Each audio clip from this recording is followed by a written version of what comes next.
Have you ever wondered why some people seem to recover from sickness faster than others, even when their medical conditions are similar? It's not always about the medicine or the treatment plan. Sometimes, it's about what happens inside the mind and heart during those long, quiet moments on a sick bed. There's a remarkable truth: the body often follows the lead of the spirit. When we are sick, it feels as though life has pressed pause. The world keeps moving, but you are forced to stop. And in that stillness, something powerful can happen. Your body is designed to heal. It fights, it repairs, it restores. But what fuels that process is often deeper than nutrition or prescriptions. Hope does something to the cells. Peace does something to the immune system. Faith, whether in God, in life's order, or simply in the possibility of recovery, carries weight. Think about how a plant bends toward sunlight. It doesn't have to force itself, it's drawn toward what sustains it. In the same way, when you allow your mind to rest in the assurance that you are supported, that this sick bed is not the end but a passage, you give your body a better chance to heal. Some call it divine care, some call it resilience, but it works through the same pathways, reducing stress, improving sleep, and encouraging better choices. Many people, when ill, focus on what they cannot do, on the pain, on the waiting. But what if you shifted your attention to what is quietly happening for you?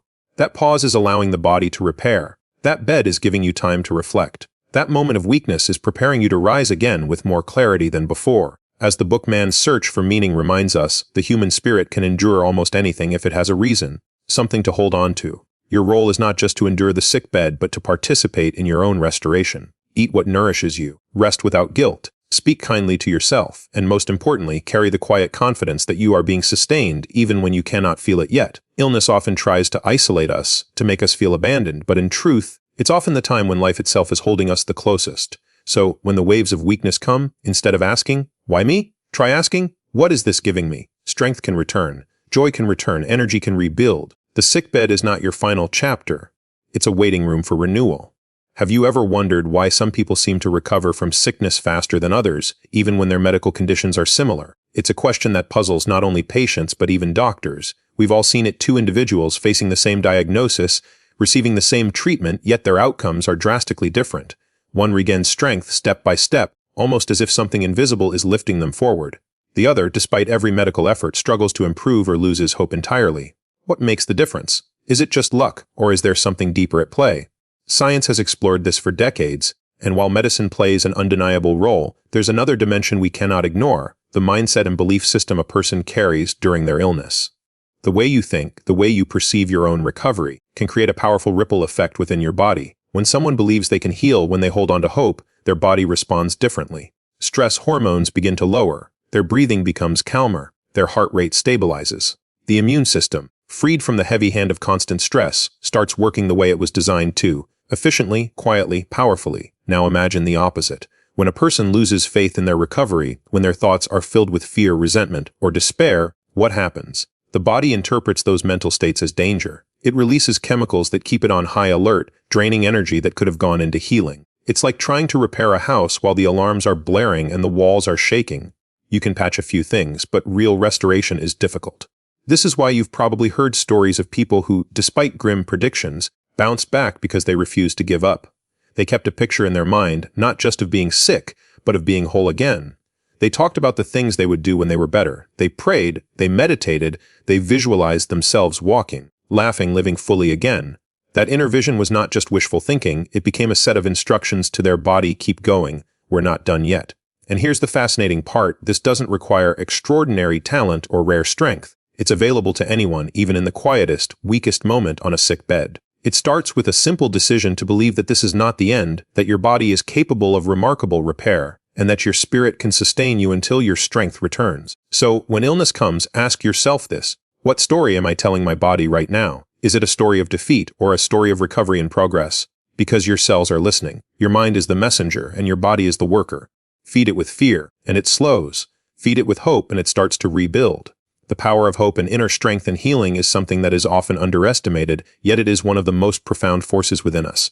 Hope is not a vague wish, it's a deep, stabilizing energy that tells the body to keep going even when the road looks uncertain. Think of people who have faced the darkest nights of illness, the ones where pain stretches the hours and uncertainty clouds every thought. What keeps them from sinking deeper? Often it is that flicker of hope, a belief that tomorrow can be better than today, that this suffering is not permanent, that healing is not only possible but already beginning in ways they cannot yet see. Inner strength works in a similar way. It doesn't mean pretending you are not in pain or forcing yourself to be cheerful. True strength during sickness is quiet, steady, and often invisible to others. It shows itself in the way you choose to get out of bed when your body wants to give up, in the way you take one more sip of water when everything tastes bitter, or in the way you whisper a prayer when your energy is too low for anything more. These small acts are not small at all. They are declarations to your body: I am still here. I am still fighting. There is fascinating research showing how emotions and thoughts can influence the chemicals your body releases. Hopeful people produce less cortisol, the stress hormone that suppresses immune function. Their cells regenerate more efficiently. Their wounds close faster. This isn't magic, it's the biology of belief at work. When your inner dialogue is one of possibility instead of defeat, your body starts to align with that message. Your brain releases neuropeptides that calm inflammation. Your sleep improves. Your appetite balances. Slowly, your system begins to shift from survival mode to repair mode. Hope also acts as a guide for your decisions during illness. Without hope, people stop trying. They skip their medicines. They avoid nourishing foods. They withdraw from others. But with hope, even the smallest step feels worth taking. That walk to the balcony for fresh air. That conversation with a loved one. That simple stretch or deep breath. All of these small movements create a chain reaction that keeps the body engaged in the healing process. And this is where faith, whether in God, in life, or in the wisdom of the body, plays its quiet role. When you believe that you are being sustained, even in weakness you allow hope to settle deeper. It becomes a companion, not a visitor. It whispers to you in the night, hold on. This is not your last chapter. Inner strength then rises naturally, not as a roar, but as a steady pulse that says, I will not give up on myself. Why does the body respond better when the mind is at peace? This is a question that unlocks a powerful truth about healing. Your mind and your body are not two separate systems.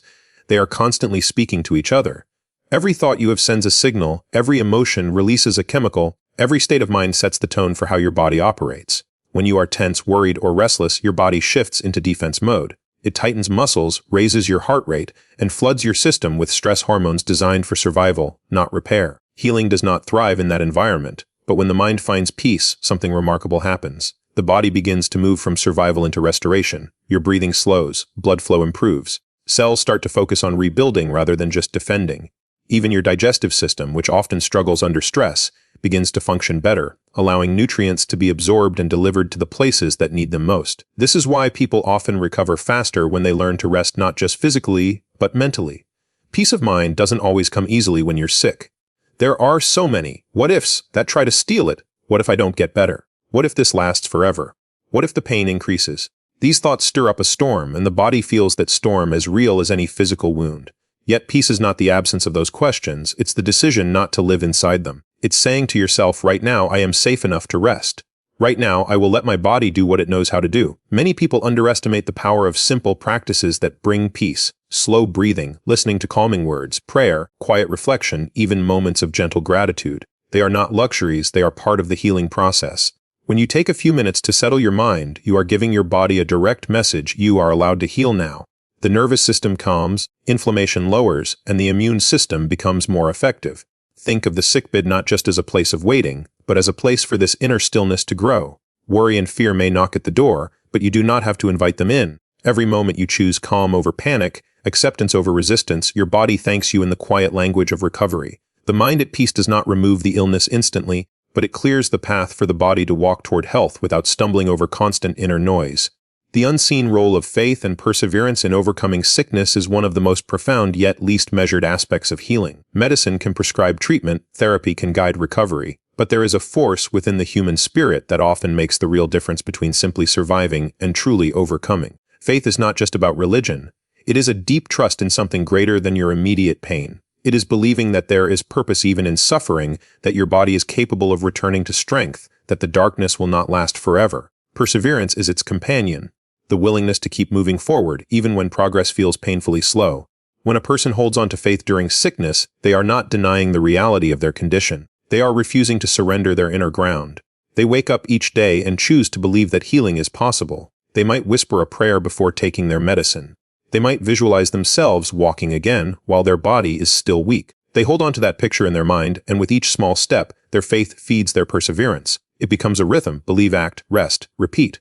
Over time, this rhythm creates momentum. Perseverance is often quiet. It does not always look like great courage. Sometimes it is simply the choice to keep taking nourishment when food tastes like nothing, or to breathe deeply when anxiety makes your chest feel tight.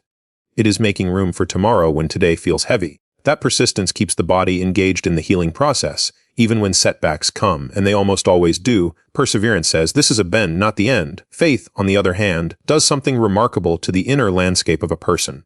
It lessens fear. It provides a sense of being held, even when alone. Many people describe feeling strengthened not by visible change, but by an inner assurance that they are not going through this without meaning. That calm assurance is not just comforting, it's chemical. It helps lower the cascade of stress reactions that often worsen illness.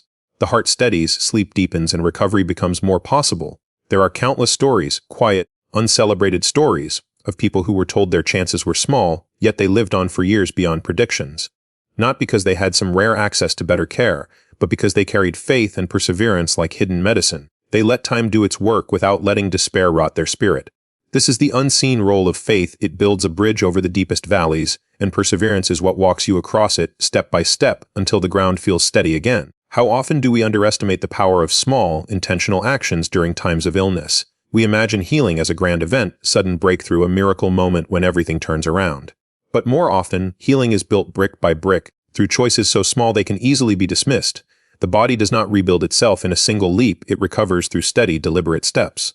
Each sip of water, each few minutes of extra rest, each gentle movement to stretch stiff muscles. These actions may seem insignificant, yet they create momentum for recovery. When you are sick, energy is precious. You may feel as though you can do nothing at all, so you wait for a big shift before you act. But waiting for the perfect moment to take care of yourself can delay healing. The truth is, it's the first small action that often invites the bigger changes. Sitting up when you've been lying down all day can improve circulation. Choosing a meal that nourishes rather than just fills can support your immune system. Taking a few calm breaths when anxiety rises can ease tension in your entire body. These are not dramatic actions, but they create conditions where the body can work more effectively.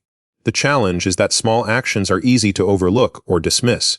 You might think, what difference will one short walk make? Or will one glass of water really change anything? But these are not isolated acts. They are signals to your body and to your mind. I am choosing to participate in my healing. That shift, from passive waiting to active, gentle engagement, can change the course of recovery over time. Intentional actions also give you back a sense of agency when sickness tries to take it away. Illness often makes people feel powerless, as though their life is entirely in the hands of external forces. But every small step you take, no matter how minor it feels, reminds you that you are part of the process. That confidence strengthens your mindset, and your mindset, in turn, strengthens your body. Even rest, when chosen with intention rather than resignation, becomes a healing act. There is a difference between collapsing into bed with despair and lying down with the decision to allow your body to recover. The same action, but a different spirit behind it, can produce a different outcome. Healing is often less about doing everything at once and more about doing one small, wise thing, and then another, until the path forward begins to open. Illness has a way of making life feel like it has been put on hold, as though everything meaningful is happening somewhere else while you are stuck in waiting. But what if this pause is not just an interruption? What if it is a necessary season for restoration, a space where something deeper is taking shape? Too often, we see sickness only as suffering, something to escape as quickly as possible. Yet hidden within it is an invitation, to slow down, to listen, to realign with what truly matters. When the body is forced to stop, the mind begins to see differently. Things that once felt urgent start to lose their grip, and things that were quietly important begin to rise to the surface. Your relationships, your inner peace, your gratitude for the simplest moments. This shift in perspective is not a distraction from healing. It is a part of it. Stress, overwork, neglect of rest, these often pave the road to sickness. Illness then becomes the body's way of saying you need to pause. You need to rebuild from the inside out. Seeing illness in this light does not mean you welcome pain or celebrate weakness. It means you choose to recognize the purpose within the pause. The sickbed becomes a classroom where lessons are taught in silence as patience, humility, the value of small joys. Many people who have come through serious illness look back and say, that time changed me. Not because it was easy, but because it gave them clarity they had not found in the rush of health.